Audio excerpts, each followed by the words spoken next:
Dr. Tony Fauci, director of the National Institute of Allergy and Infectious Diseases at NIH, President Clinton, as part of World AIDS Day, announced a new task force that will be underway to help deal with the AIDS issue. What will it mean? Well, the purpose of the task force is to bring government, industry, academia, and the community advocacy groups and activist groups together to form a task force to determine if there are any identifiable obstacles in the way of drug development for HIV and its complications, and if so, to determine what means can be brought forth to overcome those obstacles. And it's at the very highest level. It's chaired by the Assistant Secretary for Health, reports directly to Secretary Shalala, who clearly has the ear of the President. So this is a very high-level task force for the major purpose of seeing, is there anything that we can do something about that's in the way of the expedited development of drugs? The group ACT UP issued a news release and said, quote, Clinton has backtracked or betrayed every one of his campaign commitments. We cannot afford 4 more years of lip service on the issue of AIDS. Any reaction? Yeah, I mean, that's expected. I think an activist group like ACT UP, which in fact has made positive contributions to raising awareness on certain important issues and even pushing for constructive changes, have to take the tact that they will assume that something like this is essentially just lip service, but I don't think it's going to be, and I think that the proof of the pudding is going to see what the results are. So, I mean, this is not really, it's to be expected to have that kind of reaction. A leading AIDS activist, Larry Kramer, is joining us from New York. Mr. Kramer, what's your reaction to today's developments in Washington? First, may I say I'm operating here under very primitive conditions. I can't see you, and I can't hear you very well, and this earpiece is not, is circa 1920. My reaction is hopeful yet wary. Another task force is just another task force, and the way the mandate was worded, we already know the answers. We already know what's holding all the things that are the stumbling blocks that are keeping us from developing new drugs. And this is a task force to identify what the stumbling blocks are. We know what they are. A lot of bureaucracy, a lot of red tape, a lot of stupid laws by Congress, and a lot of idiots putting their 2 cents worth. How are you going to get rid of all of these things is what I want to know, and I have yet to hear a task force formed to tell me that. What are your solutions? My solutions are that that President Clinton has to declare emergency powers, and a great deal of authority and power has to be vested in a general like Schwarzkopf was at Desert Storm, whether that general would be Tony or someone like David Baltimore or somebody like Varmus. But somebody has got to be given the power. Tony knows what to do. His hands are just tied behind him and his feet. Every time Tony wants to go to the toilet, 10 committees have to vote about giving him permission. That's why there's not a cure for anything.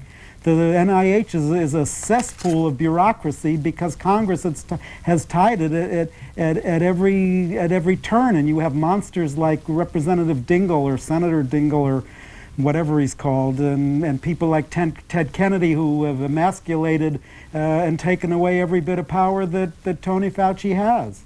Dr. Fauci, you have been at NIH since 1984. Compare the funding during the Reagan years and the Bush years to what you have now in AIDS research in the Clinton administration. Funding. It's about spending the money properly, putting somebody in charge. I don't want another dime. If somebody with a brain was there right now to supervise how it was spent, you'd get a lot more bang for the buck. I understand that. What I want to do is I want to get a comparison, though, is the amount of money that was spent back in '84. Let's compare the number of cases now with the cases under Reagan and Bush. There are 1 billion people worldwide, according to the Harvard AIDS Institute, that are facing death by the year 2000. There are 5,000 new people infected every single day. Those figures did not exist during the Reagan years, and they did not exist during the Bush years. And we have the 3rd president in a row who is sanctioning intentional genocide. This president is all talk, no action, and is a big wuss. Dr. Fauci. Well, the question you asked me was about the AIDS funding, and I'll just specifically answer that question. If you look at the curve of the funding, there was an exponential increase during the early mid-'80 years of the epidemic that really went up 100%, sometimes 200% from one year to another. Then over the past 3 years or so, we've seen a plateauing of resources for AIDS on the basis of resources that have come to the NIH for research that was barely inflation or a little bit above inflation. The first budget that President Clinton put through from the 1994 budget, the change from 1993 for the NIH, was a 21% increase, which was a major increase to the point where the NIH's budget now, 12.2% of it is AIDS research. So we've seen an exponential increase during the mid-'80s, towards the end of the '80s, a plateauing over the past few years, and now a big jump with the new administration. We want to show you part of the news conference that was held here in Washington, beginning with a segment that included some reaction from the ACT UP group. This news conference again with Secretary Shalala and representatives of the Merck pharmaceutical company about a new AIDS task force. One final, just wait, Smoke and mirrors approach to the AIDS epidemic.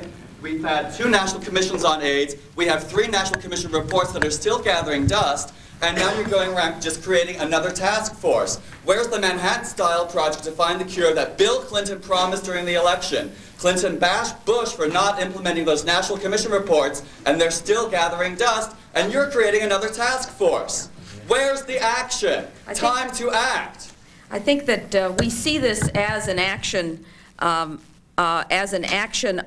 and we have implemented a number of the recommendations of the national commissions, and we see this task force as, in fact, taking action to both identify and move quickly to eliminate any barriers that would stand in the way of any kind of applications. And it's one other step, along with increasing the size of our research commitments, significant increases in the Ryan White money, and increases in other areas in the department. Larry Kramer in New York, is this a step in eliminating those barriers that Secretary Shalala talked about?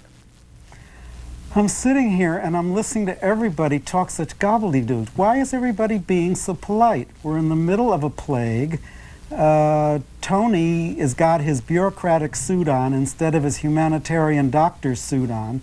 And I think we have to talk about how people learn how to be Judeo-Christians again and save 1 billion people from death. Forming a task force with 15 new people that is not going to meet until March, April of next year, taking Tony's balls away so that he no longer is in charge of AIDS research and is replaced by another bureaucratic AIDS research office, which won't get going for another 2 years, is not the way to end a plague. Let me bring your attention to a New York Times Magazine article, which I'm sure you both saw, Mr. Kramer and Dr. Kramer and Dr. Fauci, I should say, Mr. Kramer. Let me read you a portion of it. Once AIDS was a hot topic in America, promising treatment on the horizon, intense media interest, a political battlefield. Now, 12 years after it was first recognized as a new disease, AIDS has become normalized, part of the landscape. Larry Kramer, is that what you're talking about? I don't think it's normalized. I don't think anybody gives a damn about it. It's going to be like the savings and loan. By the time they wake up, it's going to cost this country 100 times more to cure it than if they took care of it now. Yeah. Larry and I have had conversations about this many, many times over the years, and I appreciate and in many respects admire the rage that he has about a very, very difficult problem. But I think you have Tony, if you start that business about science isn't done that way, I'm going to come down there and slap your face. All right, Larry, hang on for a second. I love you, Larry.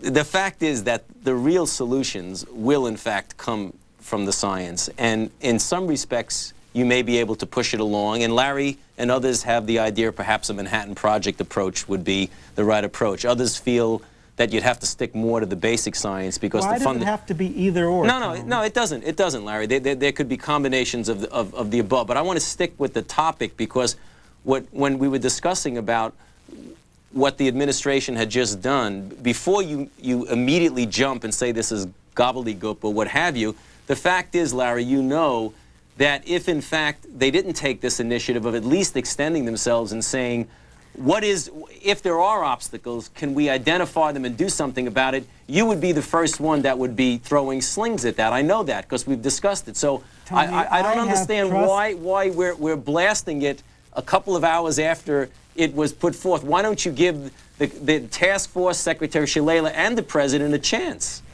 Because they haven't earned it and they don't deserve it, and Donna do-nothing Shalala is a joke. I mean, they really shouldn't field her. When she starts talking about health, you know she knows nothing about health. I have faith in you, Tony. I have faith in David Kessler. I have faith in Harold Varmus, who has made a very good impression on me. I want you three guys to run with it. I don't want you to have to deal with the John Dingles and the Ted Kennedys and 8,000 committees that have to vote every time you want to do something. Emergency powers are required. Why is that so difficult? There are emergency powers for lots of other things that aren't nearly so end-of-the-world threatening as AIDS is. Dr. Fauci, we want to get your reaction. We also want to let her know that we want to hear from our viewers. We'll show the number on the bottom of your screen. I guess what I'm talking about is I have nothing against another task force. I think David Kessler is one of the true heroes of all of this, and David Kessler, who is the one who had the idea for this new approach to drugs. And if David wants to fly something, hey, go with it. But what one never feels anywhere in 13 friggin' years of this is a sense of urgency. Why can't things be done faster? Tony, I'll give you a good case in point. There are 2 treatments out there that are extremely promising, more than promising. We can't get our hands on them. You're testing one of them right now. You're testing both of them. Why does it take so long? You've been testing IL-2 for 2 years. The Merck protease inhibitor has been in studies for 2 years, in 10 people, 20 people. Why isn't it done in 5,000 people, in 10,000 people? We have willing guinea pigs out there to get you your answers faster. Everything is business as usual. You've got a plague. You do not have an ordinary disease. 5,000 people are being infected newly every day. How dare you only test a promising treatment on 20 people for 2 years? Dr. Fauci? Well, a lot of questions Larry brought up with regard to the specific treatment he's talking about. These are experimental therapies. One of them is interleukin-2 or IL-2, which we're giving to people to see if we can boost their immune system. So far, it looks like the immune system could be boosted. What we don't know for sure is what the long-range, if any, toxic effects are, as well as whether or not this is going to have a truly relevant clinical effect. And I must remind Larry that, in fact, things do, over the past several years, have moved along very quickly in the drug development. The problem is we don't have very good drugs. It isn't as if we have a really good drug here that we're delaying. We don't really have good drugs, and that's one of the sad facts of a very perplexing and scientifically very problematic situation with HIV. Larry Kramer, before we get to our calls, why do you think that there is no sense of urgency in Washington for this issue? You asking me that question with a straight face? Yes. We're in the 13th year of a plague. When I first started getting involved, there were 41 cases. They're now facing 1 billion. And you're telling me it's being faced with urgency? No, I'm saying, why do you think there is no sense? Why do you think there is no sense of urgency in Washington to deal with this issue? What's the problem? Because they're not dealing with it. What do you see that's being dealt with? Another task force? But why? Why? Because this disease is happening to faggots, niggers, spics, junkies, and hookers. That's why. On to our phone calls. Naples, Florida, you're our first caller. Good evening. Yes, hi. You know, we can't cure the common cold. What makes Mr. Kramer think we can cure AIDS overnight, or in 13 years for that matter? I will tell you, there would be a cure for the common cold if it weren't so hard to research anything in this country. And after 13 years of being involved with the bureaucracy at the Health and Human Services level and at the National Institutes of Health level, I am here to tell you I know exactly why there's not a cure for anything, including the common cold. And if you knew more what you were talking about, you would see it too. Baton Rouge, Louisiana, you're next. Yes, I was just listening to Mr. Kramer. And if we are in the middle of this plague and drastic measures are called for, wouldn't it make more sense if we could find some way to find the people with this disease when they're tested and found positive, have them isolated in the sanitariums, something like we used to do with tuberculosis, protect the general public? If this is a plague. Yeah. Larry? I'll get you. I don't want to get into this No, issue. no. I am a member of the general public, just like this man is a member of the general public. I think Dr. Yeah, Fauci Larry, I'll wants to get you off answer the it. hook. I resent the question, Yeah, but I'm that's- only that- interested yeah, in the research. yeah. I'm not interested in getting into the whole issue of testing. It's a terrible idea from a public health standpoint or any standpoint to isolate people who are HIV infected and think that you can protect the general public by putting people into forced isolation. I mean, there is absolutely no question about that. If you have a disease that's spread by respiratory spread, where you sneeze on somebody and you can impart upon them a lethal disease, that's a different story. But a disease that's transmitted by sex, by drugs, by drug use, with the intravenous drug use, or by blood and blood products, the answer is not to sequester and quarantine people. That is a very bad public health idea, not to mention ethical and moral and a few other things. Dr. Fauci is originally from Brooklyn, New York. Where'd you go to school? You. No, I went to Holy Cross College and Cornell Medical School. Larry Kramer, what about yourself? What can you tell us? About myself? I'm sorry. Where'd you go to school, Larry? Where'd I go to Tell school? our viewers a little bit about who Larry Kramer is. It's been so long ago. It was another lifetime. I went to Yale. I grew up in Bridgeport, Connecticut. I grew up in Washington, D.C., where my father worked for the government under Franklin D. Roosevelt. I was assistant to the president of 2 film companies, both United Artists and Columbia. I went out and became a film producer. I have an Academy Award nomination. I have a bunch of awards for my plays. My novel Faggots is still in print. I've done a million things, and my whole life is devoted right now to trying to save it and others as well. And the last 13 years are like a different world, a different chapter. I don't remember the earlier part of my life anymore. And I guess if I had to be asked what's the main thing I've learned in the last 12 years, it's how really shitty people can be to each other and how awful the human race is when you're not a straight, white, rich man, and that everybody else is pretty much and can be pretty much allowed to die. I have no doubt in my mind whatsoever that this is intentional genocide of specific populations of people, and that the 3rd president in a row is not only participating in it, he is sanctioning it. Prescott, Arizona, you're next. Yes, for Dr. Fauci, the work that's been done by Dr. Robert Root Bernstein, talking about the relationship between HIV and AIDS being very specious and not direct and causal, and also the work done by, I think it's Dr. Duesberg at Berkeley and UCLA. Could you comment on whether or not there's a strong scientific or clinical linkage between HIV and the disease, and why are these people who come forward and say that CDC and NIH have incorrectly identified the cause of the disease, why is their funding cut, and other people who keep saying, no, it is this, their funding is increased? Well, first of all, the scientific, epidemiologic and scientific data linking HIV to AIDS is overwhelming. You're going to have a couple of people who disagree with that and disagree with anything. But, for example, Drs. Duesberg and Dr. Root Bernstein, to some extent, would say that AIDS, the disease, the illness, is caused by aberrant homosexual behavior and aberrant behavior on the part of IV drug users. That is totally preposterous to say that behavior is causing a disease. The link between the virus and AIDS is just overwhelming in its evidence. We don't understand every precise thing about how the virus works and about how the virus destroys the body's immune system. But we don't understand a lot about microbes that cause a lot of other diseases. But the link between HIV and AIDS is incontrovertible.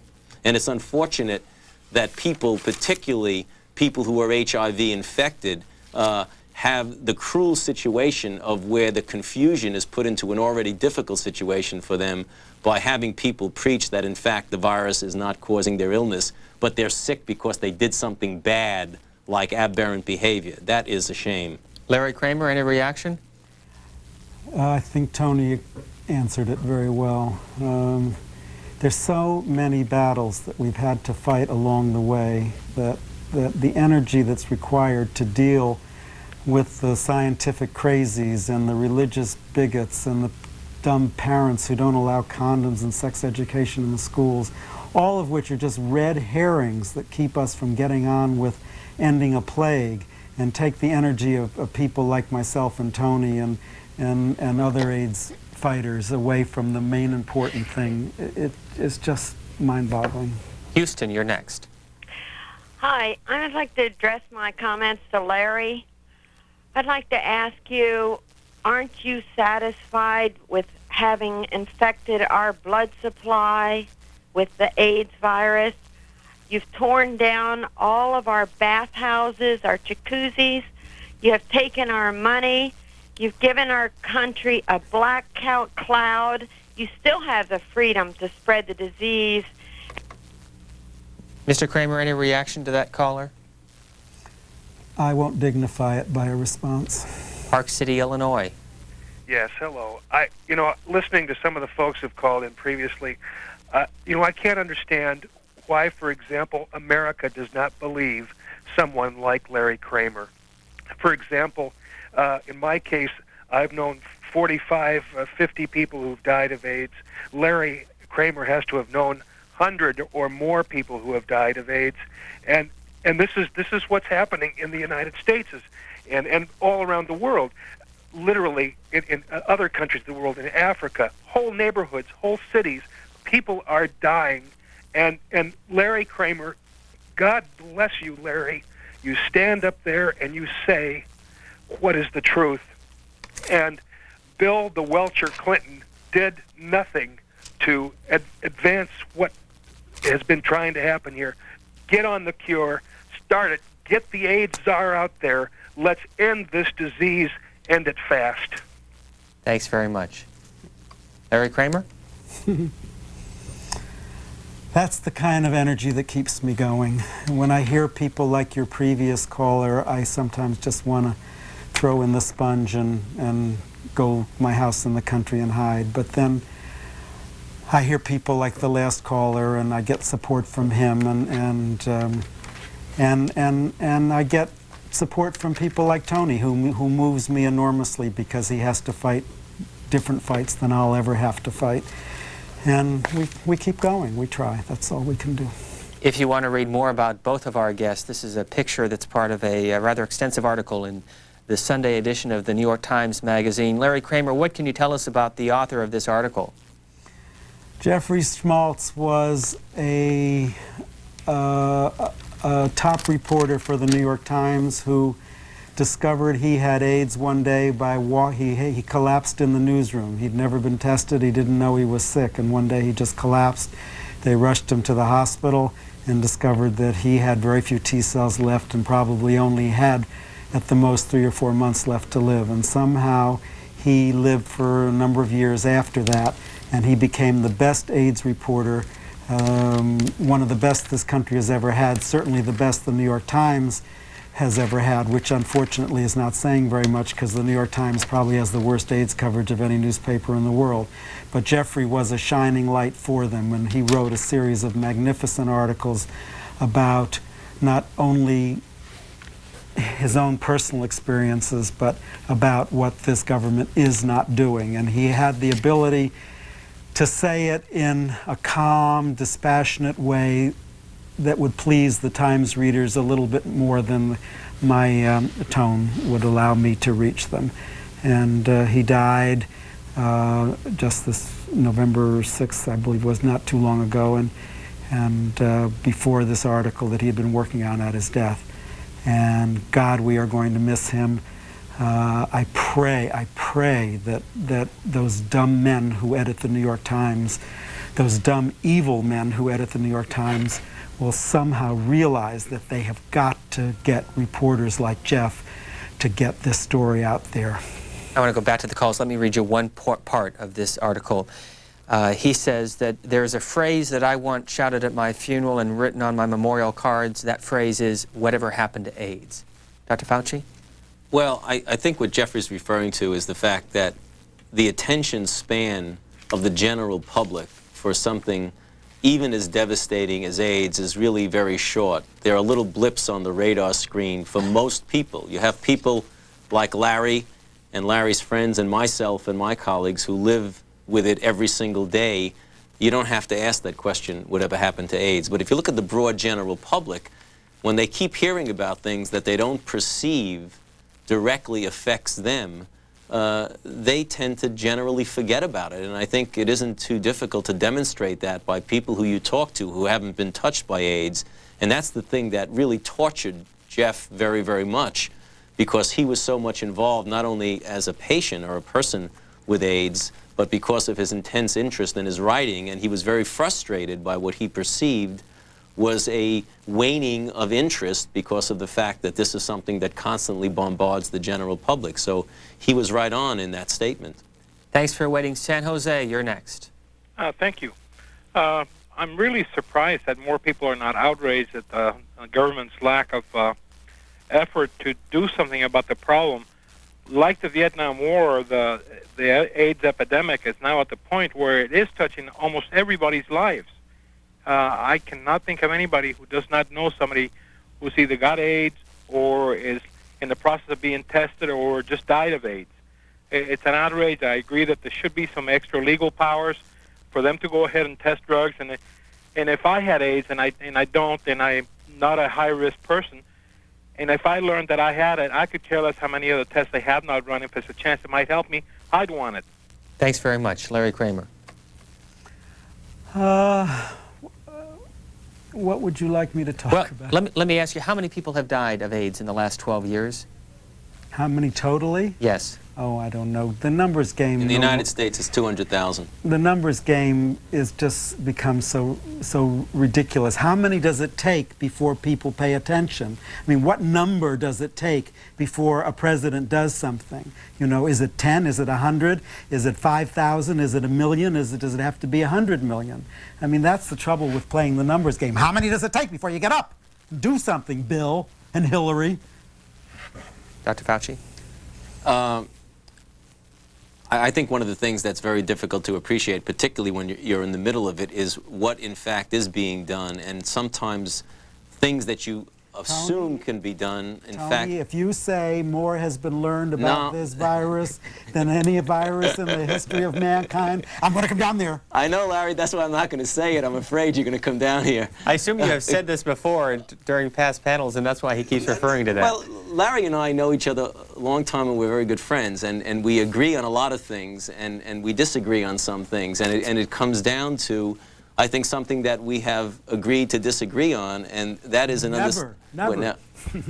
is an understanding that that's the perception of, yes, there is something that we're not doing that we can do that will really make the difference. In fact, there are things certainly that you can identify that you can do better, but many callers, and we hear this all the time, would say, gee, if only the government did this, we'd get the answer. It isn't as straightforward and simple as that. If it were, don't you think it would have been done? Yes, Elizabeth City? I do, and I'm going to break in right here and say, Tony, all of that is bureaucratic bullshit, and you ought to be ashamed of yourself. There are, I could sit and we could make a list of 8,000 things that haven't been done that should have been done.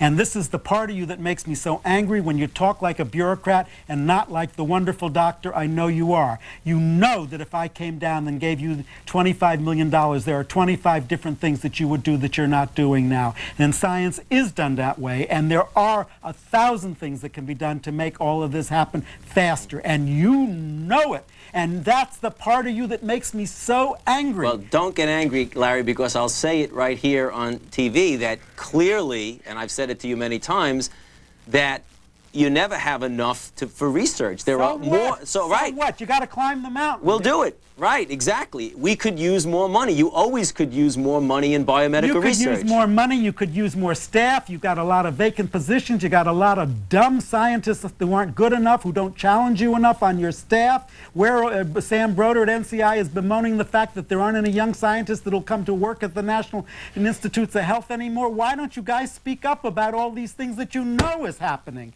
You've got an institute that is a cesspool of mediocrity that Harold Varmus is inheriting, and nobody will criticize it. No journalist will go out there and explore it or attack it. It's become this holy place like Lourdes that you can't say anything against. And you know as well as I do that there are like 30 vacant positions on your staff that you can't get anybody to fill because you haven't got enough money to give them decent salaries. We're going to get this call. We'll come back to you. We also want to show you more of the news conference today at the Department of Health and Human Services. Elizabeth City, North Carolina, thanks for waiting. Yeah, hi. I agree with Kramer. It is a serious problem, and I agree with Fauci. Dr. Fauci. Yes, I agree with him too. The only thing that I have is that you're kind of off base at trying to put Clinton on the spot for it, because you have the phone number for your congressman, and that's where the money comes from.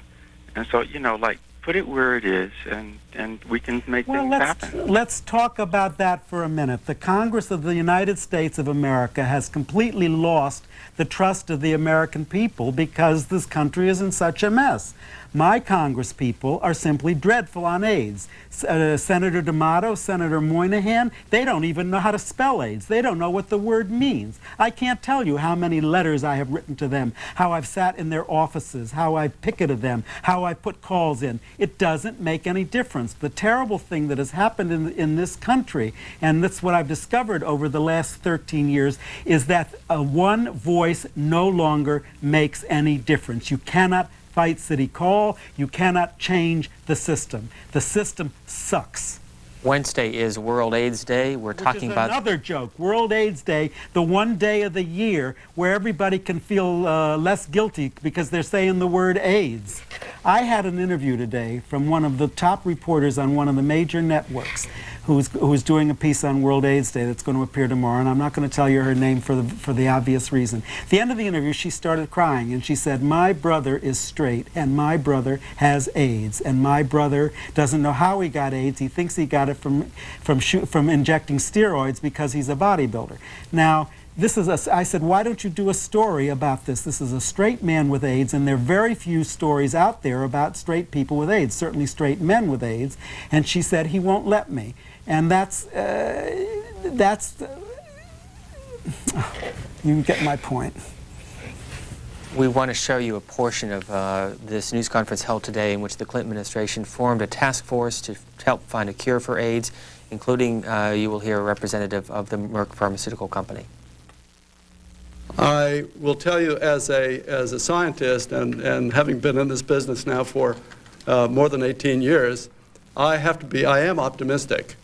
I'm optimistic because the biology is so well known. This is not a cancer with an unknown cause. This is a viral disease where the virus is identified, characterized, and where we are learning more and more about the biology and chemistry all the time. So I am overall an optimist. On the other hand, the timing I will never predict, because I've been in the business long enough to know that that is unpredictable.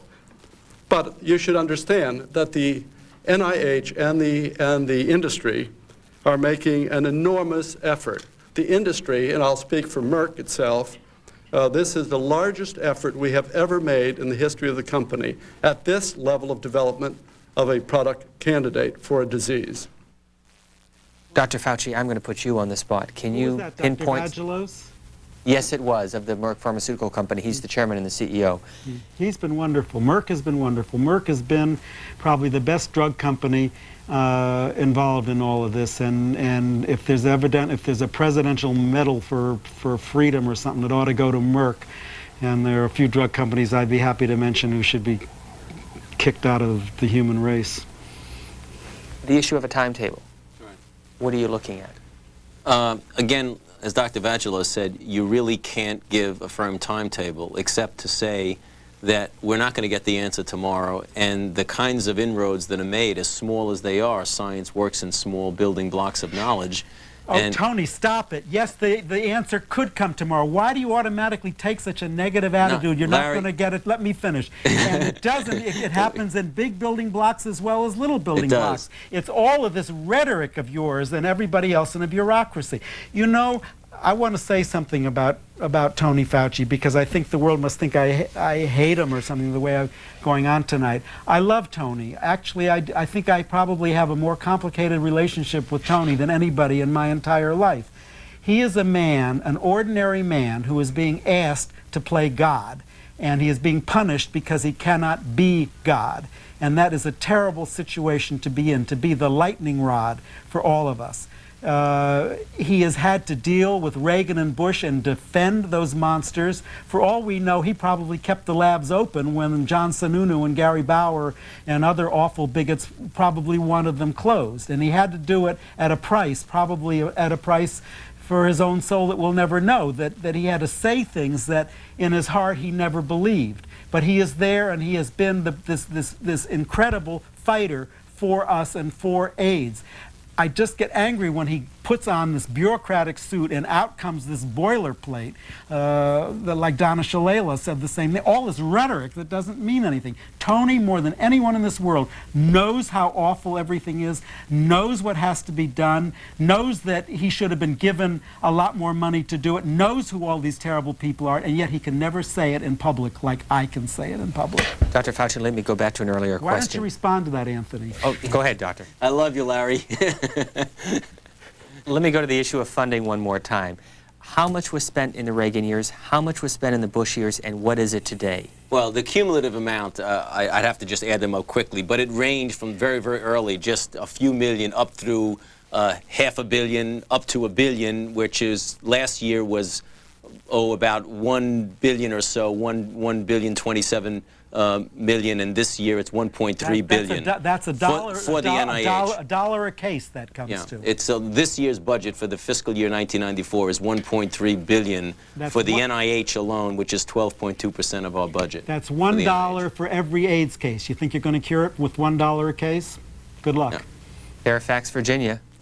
Yes. I've got a comment for Mr. Kramer. Certainly. I just can't understand why he doesn't believe that pharmaceutical companies aren't doing all they can to push for the research of these drugs to find a cure for AIDS. The potential for profit is enormous. Well, I have to disagree with that. The potential for profit is not enormous because most of the people who have this illness are very, very poor. Most of them are in the third world. A lot of them at present in this country have no insurance. And I think most drug companies know that. I think that Burroughs Wellcome learned a very harsh lesson with AZT. They thought it was going to make them very rich, and it didn't make them very rich. So that's why I applaud the efforts of a company like Merck, of a company like Bristol-Myers, even more than I can say, because they're doing it for humanitarian reasons, not for wretched Burroughs Wellcome that only does it for greed. I'm going to go back to this funding issue because you think I'm hounding on it, but we keep talking about $1 billion or $1.3 billion. Yeah. Do you want to clarify that? No, actually, no. The one thing I want to clarify, the funding issue is $1.3 billion for AIDS for the NIH for this year. Last year, it was 21% less than that. It was $1.027 billion. The number that Larry keeps talking about that I just want to correct, Larry, I don't want to have to correct you publicly, but I don't want to get people to get the wrong impression.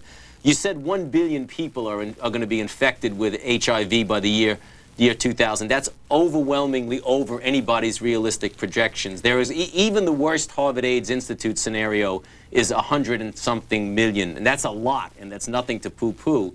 But there are 5 billion people in the world. You're talking about 1/5 of the world being infected by the year 2000. That's not going to happen. 200 million. How do you know it's not going to happen? And why are you playing this game with me? I'm not. This is Dr. Hazeltine's figure. He's wrong. It was published in the New York Times in an op-ed piece. Everybody let him get away with it then. So what if it's 100 million or a billion? How many? What difference That's what I'm saying. 100 million is bad enough, but let's not, because then you'll get out of the realm of people believing what we're saying if you say $1 billion. They don't believe it anyway. They didn't believe it when I said there were 5,000 people. I'm ashamed of you. You should learn how to play this numbers game. You can do it with numbers when it comes to budget. Why don't you do it with AIDS figures?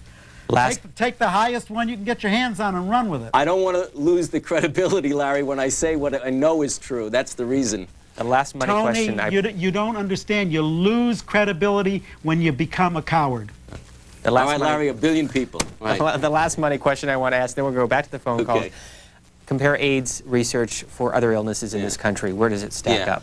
Yeah, one of the problems with doing that, and I think Larry will agree with me on this, is that if you look at the amount of money spent for AIDS research, and you compare it to cancer and heart disease, despite the larger number of people with cancer or heart disease, it's almost as much money, it's more than heart disease and almost as much as cancer. But that shouldn't really be taken out of context, because AIDS is an epidemic and it's out of control. So when the people say, well, if you do it person for person, there are 500,000 people a year, half a million people a year who die of cancer, and 770,000 people who die of heart disease, and we have 200,000 deaths in 12 years for AIDS, therefore why are you spending so much money for AIDS? That's a spurious argument, because you can't compare on a person-per-person basis a disease that is caused by an infection and that is out of control. So the money of $1.3 billion for the NIH for AIDS is clearly justifiable, despite the fact that it's supposedly disproportional to other diseases. It's clearly justifiable. Next call, Tulsa, Oklahoma. Well answered, Anthony. Yes, I'm calling from Tulsa, Oklahoma. It's my first time calling on C-SPAN. Glad to hear from you. What's up? I'd like to make comment. You asked both of my questions I was going to ask just before I got a chance to, but I'd like to make a few comments if that's okay, please. Sure. First of all, as a physician who's taken care of AIDS patients, I would say that I have a lot of compassion and a lot of concern for people who are suffering with AIDS, and I wish we could see more money. I wish we could see more education. I wish we could see the drugs getting released from the FDA sooner. I wish we could have all those things, and I want you to understand I do care. I have taken care of people who are sick with it, and I'm not a bigot that would, preach against them, so to say. But my comment is this. The bottom line with AIDS is prevention. And you've got to teach, and we've got to get across, and the doctor has to agree with me, that abstinence, lifestyle, teaching morality, teaching people that these alternate lifestyles that have really made the problem worse is the answer. This is an epidemic that's spread by behavior 95 to 100% of the time. And we've got to address that issue. That's got to be number one. And we got to push that before we continue to say more money, more money. Yes, we need more money, but we got to address behavior, and we got to call it like it is. Thanks for making the point. Dr. Fauci? Yeah, there's no question that emphasis on behavior is important, but we've got to be careful that when you say prevention and behavior, which is very important and critical to the effort, that you don't forget about the large number of people that are already HIV infected and the responsibility that we have to them to develop therapies for them, for their infection as well as for their secondary complications. So I agree that prevention is important, but you cannot, when you say that in the same breath, forget about the importance of the treatment of people who are already infected. I don't know how to respond to all of that, because in Africa, AIDS is a heterosexual disease, and most of this man's comments are directed against gay people, very unfairly. People the world over want to make love, and you are never going to be able to stop them, nor should you. And this is a disease that is spread by a virus, not by behavior or by bigotry. And I think that we now have enough evidence to show that education is really only a partially useful weapon of prevention, that people now know what they're doing and choose, if they so do it, not to be aware of it in their minds. I think most of the world now knows how AIDS is spread. So what I'm saying is I don't think you're ever going to be able to educate an entire world to do and live exactly as you want everybody to do and live. And that the fastest way, therefore, to deal with the problem is not to preach anything, but to find a cure for the disease, which is why I spend all my time as a treatment activist and not as a morality activist. Bisbee, Arizona. Thanks for waiting. Yes, I would like to make a comment. 2 years ago, my 42-year-old heterosexual sister died with the HIV virus, AIDS. I'm sorry to hear that. And I understand Mr. Kramer's frustration and anger. When my sister contracted the HIV virus, there was no education for straight heterosexual women. This was a gay disease. the community was not alarmed because it was them, meaning the gay community. She had a right to live.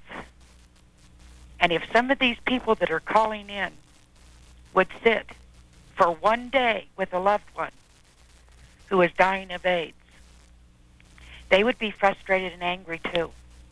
The government has done nothing in the 10 years that she had AIDS and nothing in the 2 years since she's passed away.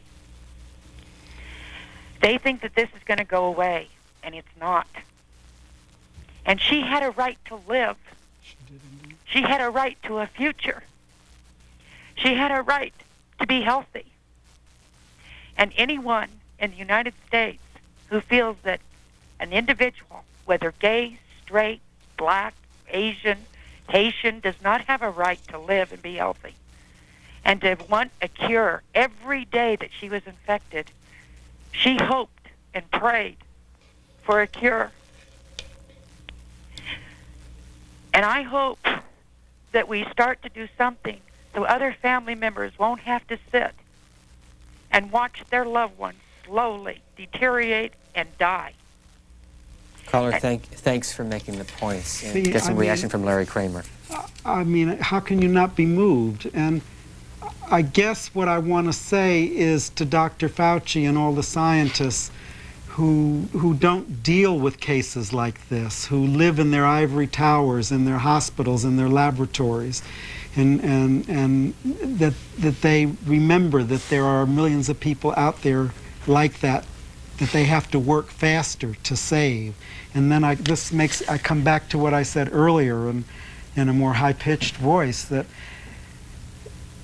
urgency, urgency, urgency. There is no sense of urgency going on to attend to this. Everything that is being done is a task force. It's a committee. It's slow. It's rhetoric like science isn't done like that, or it's little building blocks. We have a plague here. I'm tired of hearing the word epidemic. It's not an epidemic anymore. It's been a plague for easily 6 or 7 years, and yet nobody will use that word. People are afraid to use that word. But it is a plague. Tony, it is a plague. By every definition in any dictionary, it is no longer an epidemic, it is a plague. Why don't we all use this word plague in our daily discourse and talk about it as the AIDS plague, not the AIDS epidemic? And maybe that'll help raise the sense of urgency about all of this. Dr. Fauci? Larry, I know that you know and feel that I have an extraordinary sense of urgency about this disease. Am I not correct? Tone, I know you do, but I don't hear you out there telling Bill Clinton, putting it on the line and saying, I can't take it anymore. I cannot take working under these conditions anymore. I cannot take having a staff that has 20 vacancies on it and 20 people who are substandard in their scientific intelligence working for me anymore. I cannot find you a cure working under these kind of conditions. That's what I want you to say. That's what everybody who's doing AIDS research for the government and the NIH has to say. And I don't hear it. All I hear is that bureaucratic boilerplate that you have to say because, you know, Donna Shalala is breathing down your neck, or Bill Clinton. You can't be fired, Tony. By law, you can't be fired. You have nothing to lose by saying what I'm saying to you. But Larry, a lot of what you're saying isn't correct. We don't have 20 vacancies, and we do have good people working. How many you got, Tony? We have virtually none now. Everything is filled, Larry, since the last time you heard about it. And we have very good people who are working very, very hard, giving a very substantial effort, and very bright, good people working on this, not only at the NIH, but throughout the country. And I don't think that we should belittle that. You have the best of minds putting an extraordinary effort. We don't have the answer. Larry, I have to disagree with you on that, Larry. You can't say that there are a bunch of losers out there working on HIV and AIDS. It isn't the case. But they're you know not, that. I don't know it, and I'm ashamed of you, because what you say in private and what you say in public, and what Sam Broder says in private and what he says in public, are two different things. And that's what bothers me, is that you have to live this double-edged life. You don't have the best people. The best people will not work for the NIH for the few bucks that you can afford to pay for them. They're going to go out and work in a hospital, in private industry, and have a practice, or for a drug company, which means they're not going to work on AIDS, and you know that. We have time for one more call. Let's try to squeeze it in. Lexington Park, Maryland, thanks for waiting. Yeah, thanks a lot for getting me through. And I think what you guys got here is very educational. I'd like to make a couple of quick points. I know we're short on time, so be brief. One is, just yesterday I heard on the news that the United States government spent, like, I think it was a couple of million or a couple of $1 billion to do research on how they can make a pig's life more comfortable before he dies, go to the slaughterhouse.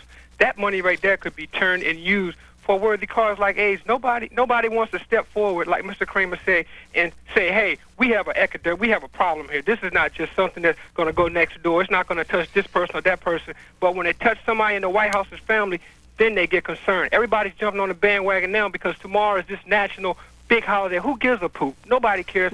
We need to get down in the trenches and fight this thing like a war. I'm in the military. I am not gay. I'm not bisexual or anything. I'm a straight male. But it just burns me up to see people around me that I know, friends dying, loved ones, people's families that have been touched. And it's like nobody really gives a poop. Oh, yeah, he died of AIDS. You know, it's like AIDS. The letters AIDS should stand for always in disorder with big dollar signs down the bottom. Thanks for making the points. Final minute. Larry Kramer, you get the last word. Oh, my goodness. I'm speechless. Well, we'll get Dr. Fauci to say something as well, so go with it, though. I want Bill Clinton to come out of the closet and do something about this disease. I want him to keep his campaign promises. I want him to stop being a wuss. I want him to start giving somebody emergency powers. I want him to realize that in Tony Fauci, he's got one of the smartest scientists in this country, and let him do his thing. Oh, I want a lot of things. But I want a president to lead. I want a president to declare a state of urgency. And we have never had that. You know, Larry, you're going to blast me for this because we've been in this position before, but I think if you look at what the president has done since he's become president, it really has been substantial. He's been very sensitive, has reached out, has appointed an AIDS czar. The legislation has a reorganization of some of the structure at the NIH. He's put more money, 21% increase. So I think it's unfair to the president to say that he's just sort of sitting back and taking it business as usual, Larry. You know that he's not doing everything that you want him to do, but to say that he's sitting back and doing business as usual is incorrect, and I think deep down you know that. Tony, I'm going to say something. When you talk like that, I hate you. I know, Larry. On that note, gentlemen, we thank you. It has been an interesting and an informative hour. Thanks very much, Dr. Fauci of NIH and Larry Kramer joining us from New York City. Thank you very much. Hope we can both have you back again to talk about this issue. And we thank you for tuning in. Have a good evening.